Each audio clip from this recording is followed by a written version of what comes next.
চাঁদা না দেওয়ায় গরিবের বুফে খ্যাত মিজান হোটেলে ভাঙচুর, কর্মচারীকে মারধর, বাইরে এলো এক নেতার নাম। হোয়াটসঅ্যাপ নগরবাসী, নগরের সবচেয়ে বড় বাজ নিয়ে হাজির হইলাম আমি, বাজনাদার বাবলু। নগরের সকল বাজ মাইকিং করে বাজানোই আমার কাজ। আজ বাজাবো গরিবের জন্য বুফে সিস্টেম চালু করা ভাইরাল মিজান মামার বাজ। ভাইরে, আমরা বাঙালিরা যে একজনের ভালো আরেকজন দেখতে পারি না, এটা চিরন্তন সত্য কথা।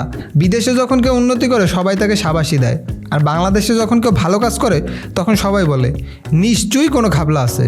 এই যে আমাদের মহান মিজান মামা, ভাই এই মানুষটা কিন্তু একদম মনে প্রাণে দেশপ্রেমিক। রিক্সাওয়ালা, ভ্যানওয়ালা, সিএনজিওয়ালাদের দেখে তার বুকটা কায়দা উঠতো। ভাবতো এই গরিব মানুষগুলা কোথায় গিয়ে পেট ভরে ভাত খাইব। তাই তিনি চালু করেছিলেন তার ভাতের হোটেল, যেখানে মিলে 100 টাকা গরুর মাংস আর আনলিমিটেড ভাত। জনগণ ভালোবেসে তার নাম দিয়েছিল গরিবের বুফে। এই যে মানুষটা এত দয়ালু মন, এই যে মানুষটা গরিবের সেবায় নিজে টাকা খরচ করে, তারেও কিনা আমরা ছাড় দিতে পারি নাই। মিজান মামার ব্যবসাও চলছিল বেশ, গরিব মানুষেরা ভাত পাইতো, মামার ব্যবসাও হইতেছে। কিন্তু ভাইরে, আমরা তো বাঙালি, একজনের ভালো দেখে কি আর একজনের সহ্য হয়? আমাদের পুলিশ সাহেবেরা যারা নাকি আইন শৃঙ্খলা রক্ষা করে, তারা কি করলো? এসে বললো হোটেল ছড়াও। না কোনো কারণ, না কোনো ব্যাখ্যা, শুধু ভাঙচুর। মামা রাস্তায় বসে কান্না করতেছে, কিন্তু কান্নাটা তার নিজের জন্য না ভাই, কান্নাটা গরিব মানুষের জন্য যারা রাস্তায় আর খেতে পারবে না। কিন্তু মিজান মামা হার মানার পাত্র না। তিনি কোনোভাবে শুরু করেন নতুন করে, একদম জিরো থেকে শুরু। তার বিক্রি বেড়ে দাঁড়ায় লাখ টাকায়, গরিব মানুষের আবার খুশি। কিন্তু এবার নজর পড়ে এলাকার এক পাতি নেতার, যার নাম মামা বলছে টিটু মিয়া।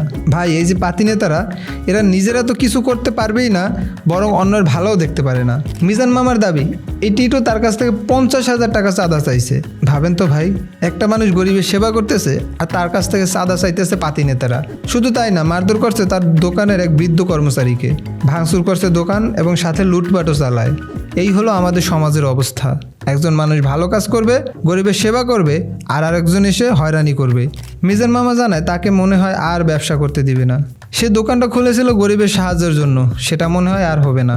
এই কথা শুনে আমার খালাতো ভাই পারভেজ একটা লাঠি নিয়ে মিজান মামার হোটেলের সামনে দাঁড়ায় আর মামাকে বলে, মামা আপনি হাল ছাড়বেন না, আপনার পাশে আমি আছি।